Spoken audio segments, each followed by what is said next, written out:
ನನ್ನ ಹುಡುಗಿಯನ್ನು ಕಿಡ್ನಾಪ್ ಮಾಡಿದಾರೆ ಸರ್ ಇವರು ಮನೆಯವ್ರು. ಸಾವಂತವಾಡಿಗೆ ಹೋಗಿ ಬಂದಾಗ ರಿಟರ್ನ್ ಹೊಳ್ಳಿ ಮನೆಗೆ ಬಂದಿಲ್ರಿ ಸರ್. ನಮ್ಮ ಹುಡುಗಿ ನಮಗೆ ಬೇಕ್ರಿ. ಹುಡುಗಿ ಸರ್ ಅಧಿಕಾರಿ. ಬಟ್ ಎಲ್ಲಿದ್ರು ನಮ್ಮ ಹುಡುಗಿ ನಮಗೆ ಬೇಕು ನೋಡ್ರಿ ಸರ್. ಮುಸ್ಲಿಂ ಜನಕ್ಕೆ ನಾವು ಬಿಟ್ಟು ಕೊಡೋದಿಲ್ಲ. ಅವ್ರು ಎಲ್ಲಿ ಕಿಡ್ನಾಪ್ ಮಾಡಿದಾರೆ ಅವ್ರಿಗೆ ಶಿಕ್ಷೆ ಆಗ್ಬೇಕ್ರಿ ಸರ್.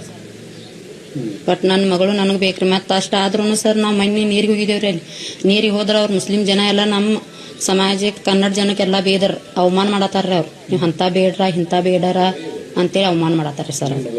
ನಮ್ಮ ಮಗಳಲ್ರಿ ಸರ್, ಇವ್ರು ಮುಸ್ಲಿಂ ಜನ ರೀ. ಮಗಳು ನಂದ್ರಿ. ಹಾಂ ರೀ. ಮತ್ತು ನಾವು ಕಂಪ್ಲೇಂಟ್ ಕೊಟ್ಟವ್ರಿ ಸರ್. ಕಂಪ್ಲೇಂಟ್ ಕೊಟ್ಟ 17 ದಿವಸ ಆತ್ರಿ. ಪೊಲೀಸರಿಂದ ತಂದು ಕೊಡ್ತೇನೆ, ನಾಳೆ ತಂದು ಕೊಡ್ತೇನೆ ಅಂತೇಳಿ ನಮ್ಮ ಮಗು ನಮಗೆ ತಂದು ಕೊಡುವಾರ. ಹೋರಿ ಸರ್. ಹೋರಿ ಸರ್. ಈಗ ಇವತ್ತಿಗೆ 17 ದಿವಸ ಆತ್ ನೋಡ್ರಿ ಸರ್. 17 ದಿವಸ ರೀ. ಇನ್ನೂ ಇಲ್ರಿ ಸರ್.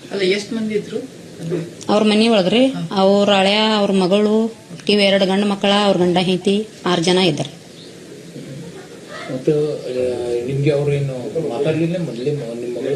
ನಮ್ಮ ಮಗಳು ಏನ್ ಹಿಂಗ ನಾವು ಲಕಡಾತು ಮಾಡಿದೇವ ಅಂತ ಹೇಳಿ ನಮ್ಗೆ ಏನು ಮಾಹಿತಿ ಇಲ್ರಿ ಸರ್ ಇದು. ಹಾ ರೀ. ಒಟ್ ನಾನು ಹುಡುಗಿ ಬರೋದು ನೋಡಿದಾರೆ. ನಾನು ಹುಡುಗಿನ ಕಿಡ್ನಾಪ್ ಮಾಡ್ಕೊಂತ ಹೋಗಿದ್ದಾರೆ.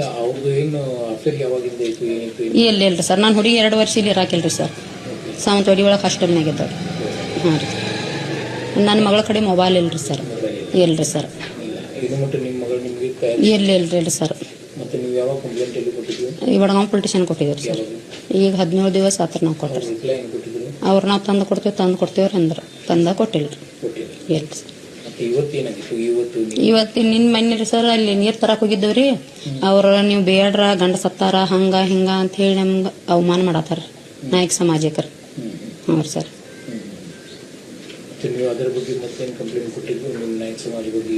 ಹಿಂಗೆ ಮಾತಾಡತಾರ ಅಂತ ಹೇಳಿ ನಾವು ನಿನ್ ಹೋಗಿ ಮತ್ತೆ ಕಂಪ್ಲೇಂಟ್ ಕೊಟ್ಟು ಬಂದ್ರು ಸರ್. ಕೊಟ್ಟು ಬಂದ್ರು.